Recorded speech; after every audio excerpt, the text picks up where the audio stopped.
Je m'appelle Adrian et j'avais un passe-temps qui donnait à tout le monde l'impression que je n'étais pas assez viril. Ça a l'air bizarre, non ? En fait, mon hobby était jouer avec des poupées et les collectionner. Depuis mon enfance, j'ai toujours préféré les poupées aux jouets traditionnels destinés aux garçons. C'était tellement plus intéressant pour moi de choisir des robes pour les poupées et j'étais fasciné par la décoration des maisons de poupées et ce genre de choses. Ce n'était pas un problème quand j'étais petit et mes parents et ma sœur aînée n'y étaient pas opposés. Quand j'ai commencé le lycée, je ne jouais plus vraiment avec, mais j'ai continué à les collectionner. Tu sais, certaines personnes collectionnent les pièces de monnaie ou les figurines, et moi les poupées. Ça a aussi affecté mon sens du style.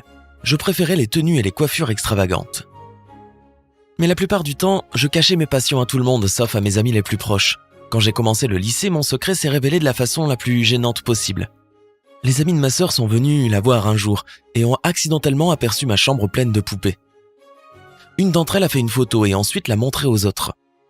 Ce genre de choses se propage vite. Et les gars de ma classe l'ont découvert bien assez tôt.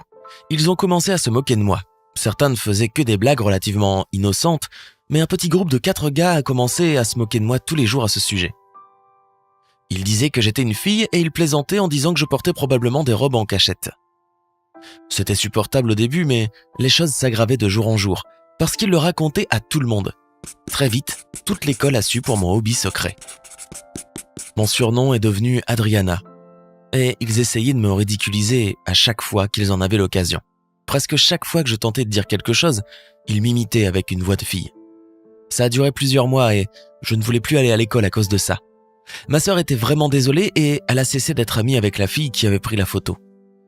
Plus encore, elle me défendait contre tous ceux qui osaient dire du mal de moi. Plus tard, j'ai trouvé des photos truquées de moi avec du rouge à lèvres et d'autres trucs féminins. Je n'en pouvais plus. Je ne voulais pas que tout le monde pense que j'étais trop efféminé, alors j'ai essayé désespérément de paraître plus viril que je ne l'étais. J'ai commencé à porter des vêtements plus foncés, à lire des trucs sur les voitures, et sur ce que je pensais que la plupart des garçons aimaient. J'ai même essayé de parler avec une voix plus grave et d'être plus agressif, comme me moquer des autres et faire de mauvaises blagues. Mais personne ne me croirait si j'avais encore mes poupées. J'ai donc fait quelque chose que je regrette encore aujourd'hui. J'ai jeté toutes mes poupées dans un accès de rage. Au moins, j'aurais pu les donner à un enfant ou en faire don quelque part. Mais au lieu de ça, je les ai jetées et j'ai fait des photos pour le prouver. Je les ai collectionnées toute ma vie et puis elles ont toutes disparu en une seule journée. Les gars continuaient à se moquer de moi, mais de moins en moins chaque jour. Rapidement, tout est redevenu normal. Personne ne me dérangeait et je pensais que je me sentirais mieux ainsi, mais honnêtement, je détestais être comme ça tous les jours. Mais je voulais désespérément être aussi viril que les autres. Et puis un jour, quelque chose est arrivé. Dans un couloir, un groupe de garçons plus jeunes, environ 1 an plus jeunes, embêtait une fille de leur classe. C'était une fille timide avec un trouble de la parole. Elle leur demandait de s'en aller, mais ils ne faisaient que répéter ce qu'elle disait, en parodiant son discours. Mes camarades de classe étaient tout près, en train de rire et de le filmer avec leur téléphone. Je les ai rejoints, mais je n'ai pas trouvé ça drôle du tout. Je n'aime pas les conflits et même l'idée d'essayer d'y mettre fin était terrifiante pour moi. Mais si je ne le faisais pas, qui le ferait ? Alors j'ai commencé à marcher vers eux. Les gars de ma classe n'ont pas compris ce qui se passait au début. Je me suis mis entre la fille et les jeunes garçons et j'ai dit « ça suffit ». Ils ont commencé à se moquer de moi. « Oh regarde, Adriana est venue au secours ». Je me suis approché de très près de l'un d'eux, les yeux dans les yeux et j'ai dit calmement « dégage ». Il a continué à se moquer de moi, mais je suis resté tout près de lui, sans bouger d'un poil. Ils ont vite eu peur et sont partis. Mes camarades de classe ont continué à rire et à filmer. Je m'en fichais. J'ai emmené la fille voir la prof et lui ai décrit la situation. Et elle m'a dit qu'elle était fière d'avoir des jeunes hommes si responsables dans notre école. Les jours suivants, j'ai beaucoup réfléchi à cette situation. Les gars qui étaient si fiers de leur virilité n'avaient rien fait. Ils étaient restés là à regarder. Et ce sont eux que j'admirais ? C'est comme ça que je voulais être ?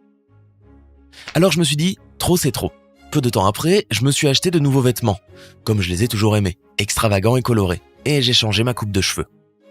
Quand mes camarades de classe ont vu mon look, ils ont recommencé à se moquer de moi, mais je m'en fichais parce que je savais que la seule chose qu'ils pouvaient faire, c'était parler. Mais je n'avais toujours pas mes poupées et ça me tracassait encore. Je ne voulais pas recommencer la collection, alors j'ai trouvé une autre solution. J'ai commencé à coudre. Je veux dire, si j'aimais habiller mes poupées et choisir des vêtements pour elles, pourquoi ne le ferais-je pas pour de vraies personnes ? J'espère que d'ici 1 an, je pourrai faire une belle robe pour ma sœur.